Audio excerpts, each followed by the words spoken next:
Economia da Saúde na Origin Health, uma empresa de consultoria, e, portanto, aqui, meus conflitos de interesse. Acho que esse fluxo da nova tecnologia, ele é conhecido, né, por quem tem interesse em falar sobre a ATS. Então, primeiro, a tecnologia ela tem o registro na Anvisa. No segundo momento, a gente tem a precificação pela CEMED, que é esse órgão da Anvisa.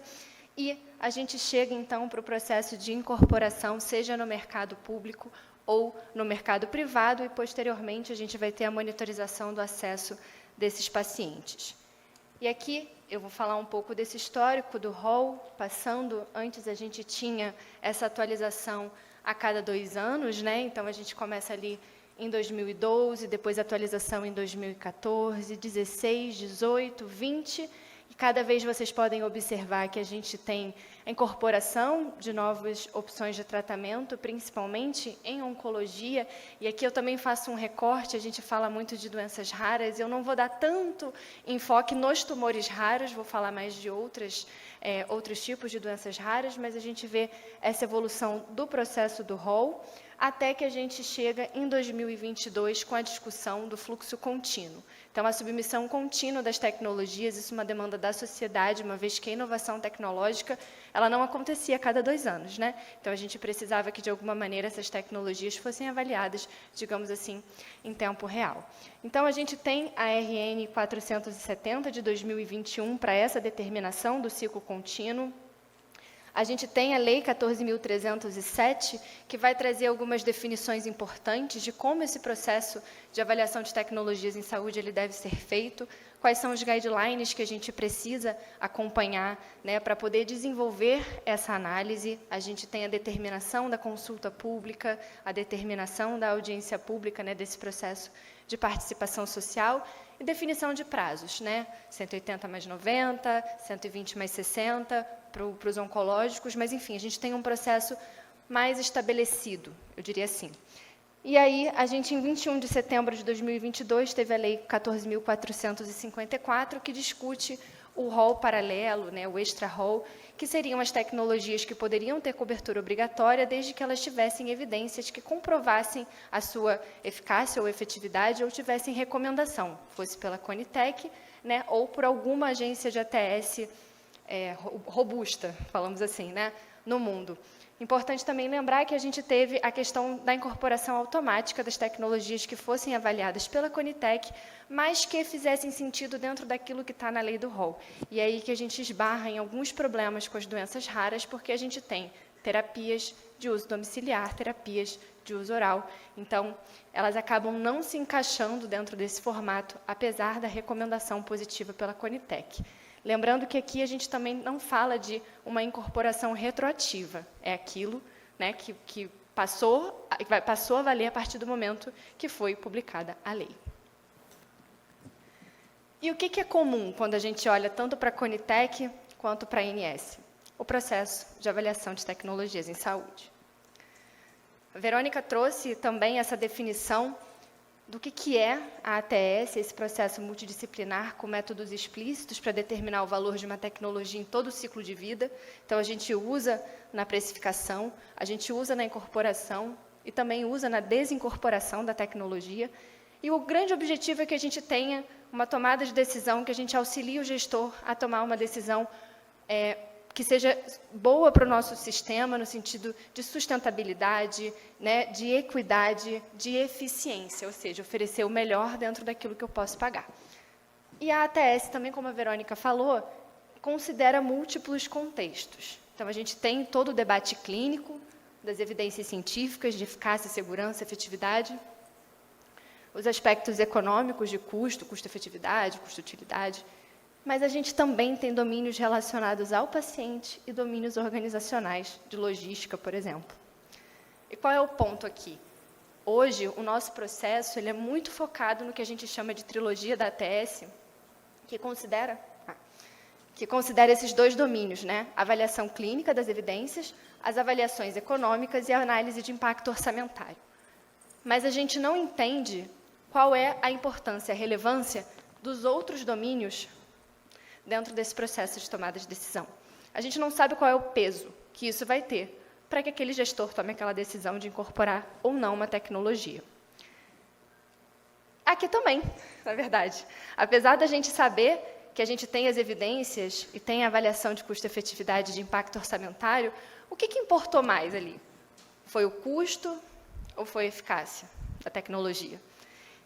Por mais que a gente tenha mais ou menos uma noção, quando a gente vê a reunião ou lê o documento, porque a evidência pode ser de baixa qualidade, a razão de custo-efetividade incremental pode ser muito acima do limiar, isso também não é explícito.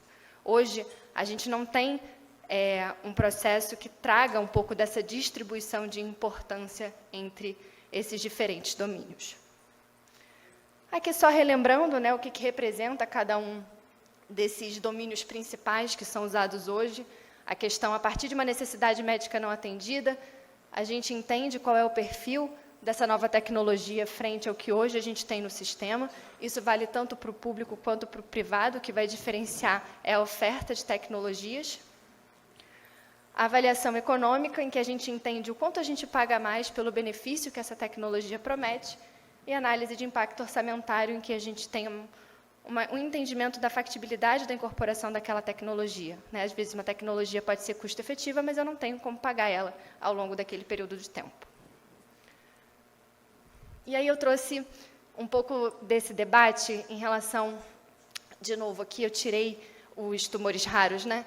O que a gente tem hoje incorporado no rol para doenças raras? Então, a gente vê ali terapia para angioedema hereditário, a gente tem o Zolgensma, algumas terapias de reposição enzimática, algumas que vieram a partir da recomendação da Conitec, e o Zolgensma que trouxe um debate muito importante sobre como as terapias gênicas, né, na verdade, as terapias avançadas, incluindo terapia celular e terapia gênica, como elas seriam incluídas no rol. E foi a partir disso que a gente teve a publicação da nota técnica e o entendimento que elas deveriam passar pelo processo de avaliação de tecnologias em saúde. E aí a gente olha para cá e vê o quanto essas terapias avançadas, entre terapia gênica celular, de RNA, elas são o nosso futuro. Como isso vai crescer exponencialmente nos próximos anos. E eu quero chamar a atenção para o sentido de que a gente hoje, enquanto metodologista, sociedade, a gente precisa se organizar para entender como a gente vai fazer o processo de avaliação dessas tecnologias. Não é trivial, não é simples. Então, a gente precisa forçar, né, a sociedade, de alguma forma, a publicar esses guidelines, para que a gente consiga desenvolver a melhor ATS possível para lidar com esse problema. Falando de ATS também, a gente lida com diferentes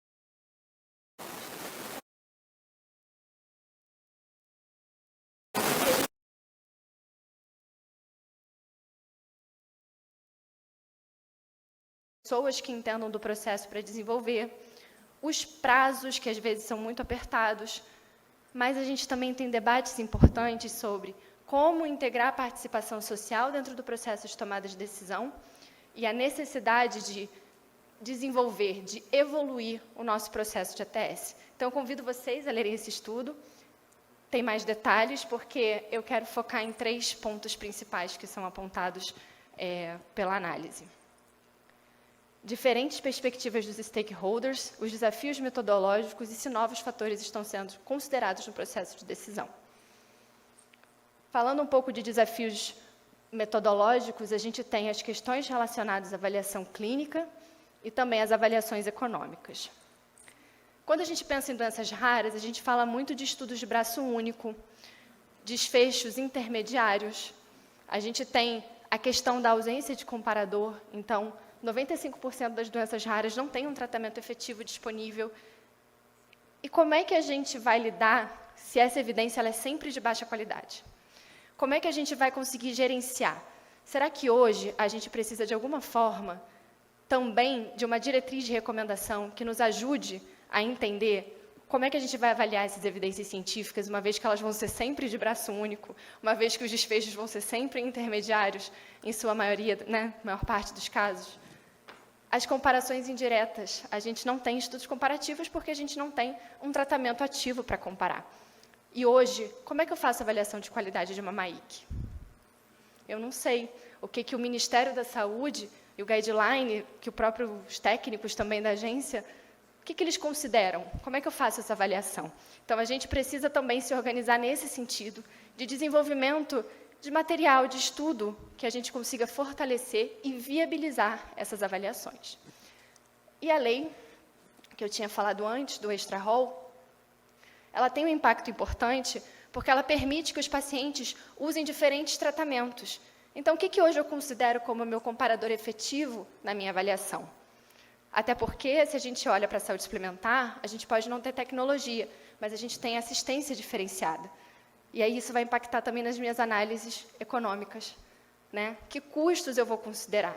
Como isso se difere do SUS, por exemplo? O paciente no SUS talvez tenha um outro comparador, mas dentro da saúde suplementar, ele tem um apoio multidisciplinar diferente. Então, a gente observa essas diferenças entre os dois sistemas. E aí, toda essa problemática que a gente vê em termos de evidências, elas vão ter consequências nas avaliações econômicas. Por quê? Os instrumentos tradicionais, eles são capazes de capturar os domínios de doenças raras? Ontem eu estava no evento falando sobre doença ocular da tireoide, uma doença que tem um aspecto muito importante com a aparência. Um instrumento genérico é capaz de capturar isso? Estou vendo aqui na plateia as mães metabólicas, né? Como é que isso vai recuperar, por exemplo, a questão do paciente com alimentação ou com o uso do suplemento? Enfim, como a gente vai trabalhar esses domínios? Questões de populações pediátricas. Se a gente lida, por exemplo, com teste de caminhada e agrupa isso em um único perfil pediátrico, uma criança de 2 anos tem a mesma capacidade de andar de uma de 6. Enfim, como é que a gente pode fazer essas adaptações? Preço. Na saúde suplementar, a gente não tem negociação de preço. Então, a gente acaba lidando cada vez mais com razões de custo-efetividade incremental muito maiores, né? Na Alemanha, a proposta é que exista um ICER em que você diga assim, olha, essa é a nossa recomendação, negociem a partir disso. Então, como é que a gente vai gerenciar? Esse é um aspecto que vem sendo debatido toda a reunião do CoSaúde, né? Como é que a gente vai discutir essa questão do preço, se não é o preço que é praticado, por exemplo? Incerteza de população elegível, ausência de limiar de custo-efetividade, então a gente teve o debate, mas isso não foi definido. E os novos métodos para avaliações econômicas, que é uma nova tendência que eu vou falar um pouco melhor para vocês. A gente entra, então, nessa questão das diferentes perspectivas dos stakeholders e dos novos fatores que estão sendo considerados no processo de tomada de decisão. Por quê? Em 2018, a ISPOR ela fez uma proposta de uma flor, uma value flower, que eles chamam. Se a gente coloca o paciente no centro da tomada de decisão, o que a gente considera hoje é suficiente para a gente poder incorporar tecnologias? A gente hoje tem os elementos centrais de valor, como o quali e os custos, que todo mundo conhece bem, que é o que gera a nossa razão de custo-efetividade incremental. Elementos de valor comum, mas que são usados de forma inconsistente, como questões de perda de produtividade em perspectivas da sociedade e fatores para melhora da adesão, a depender do tipo de tecnologia. Mas a gente tem novos elementos potenciais de valor. Então, se vocês olharem aqui, a gente tem a gravidade da doença, novidade científica, um novo mecanismo de ação que desbloqueia todo um conhecimento para que você possa desenvolver novas tecnologias, esperança, valor da opção real, que seria, acho que a fibrose cística talvez tenha passado por isso, um tratamento que não tinha o melhor desfecho possível, permitiu que esses pacientes continuassem vivos para ter acesso a uma tecnologia de fato transformadora. Mas como é que a gente integra isso dentro do nosso processo? Essa é a grande dúvida. Como é que a gente hoje traz isso para a nossa análise de custo-efetividade? Aqui foi uma pesquisa feita pelo Office of Health Economics, em que eles tentaram entender quais são os principais desafios hoje para pesquisadores de ATS, quando a gente pensa nessa ampliação, né, desses domínios de valor. E o que eles falaram muito é do entendimento da nossa sociedade sobre a gente entende que uma tecnologia tem um valor maior, mas a gente está disposto a pagar por ela. Então, a gente tem desenvolvido estudos de preferência, justamente nesse sentido, de entender, né, se a gente aceita pagar a mais por essas tecnologias que têm um perfil de eficácia melhor, por exemplo.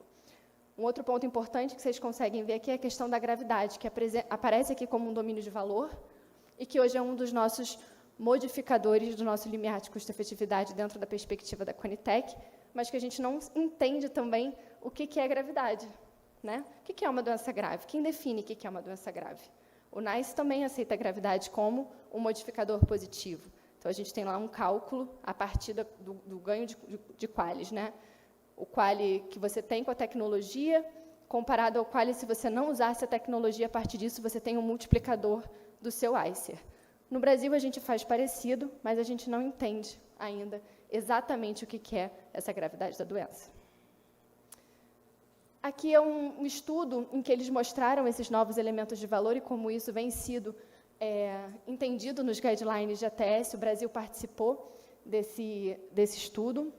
O que a gente percebe é que a gente tem 4 domínios principais de valor que deveriam ser considerados e como eles vêm sendo abordados dentro desse nosso processo de ATS. Aqui na análise de basic case, a gente vê que a equidade, por exemplo, não entra, mas pode entrar como uma análise de sensibilidade ou numa discussão qualitativa.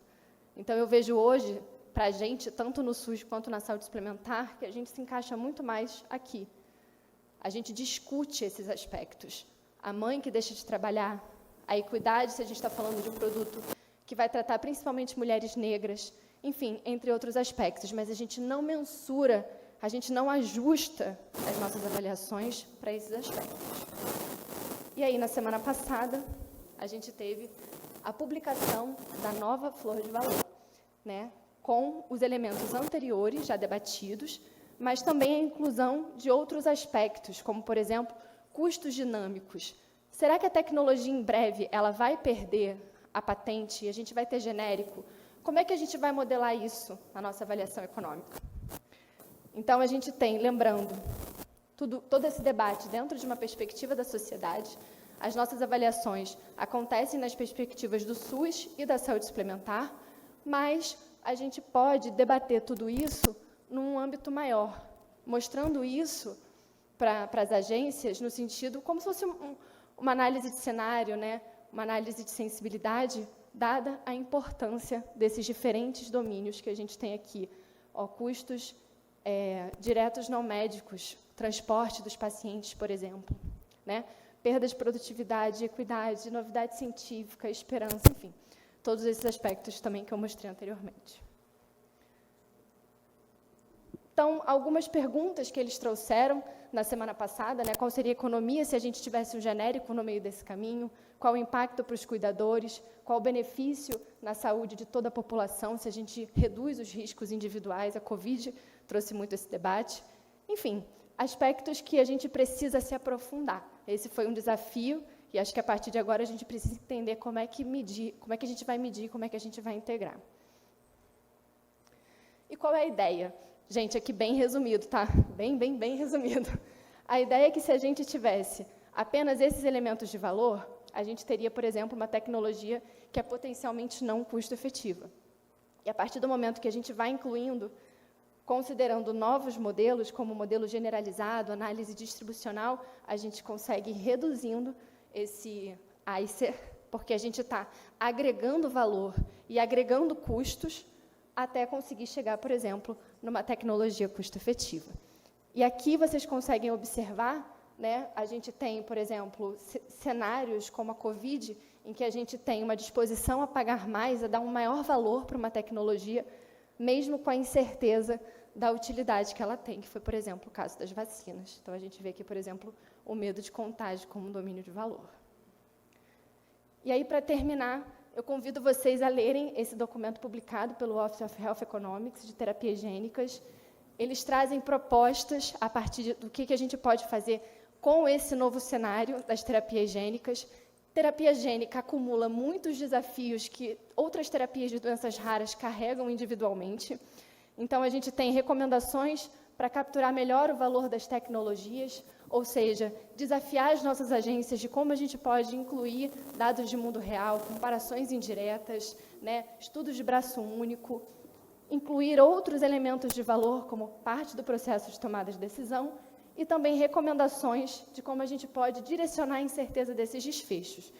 Então, a gente tem aqui os guidelines e as diretrizes, como eu falei, a melhor definição dos acordos de compartilhamento de risco, que é um assunto que a gente vem debatendo bastante, aumentar as coletas de dados em registros e colaborações internacionais. Então, a gente tem a nossa rede de doenças raras, por exemplo, que pode nos ajudar bastante com as incertezas. E, por último, esse ponto que eu acho super interessante, que é favorecer o diálogo entre diferentes stakeholders de forma precoce. Então, a gente teria a participação dos pacientes no desenvolvimento do que eles chamam de um pacote de ATS. Antes do estudo clínico, ouvir as pessoas para entender o que é prioridade, qual desfecho importa, para que isso possa ser medido no estudo. E engajar o paciente desde o começo, para que quando a gente chegue no processo de tomada de decisão, ele tenha total conhecimento de como tudo isso foi produzido e possa contribuir com a sua própria experiência. É isso, obrigada.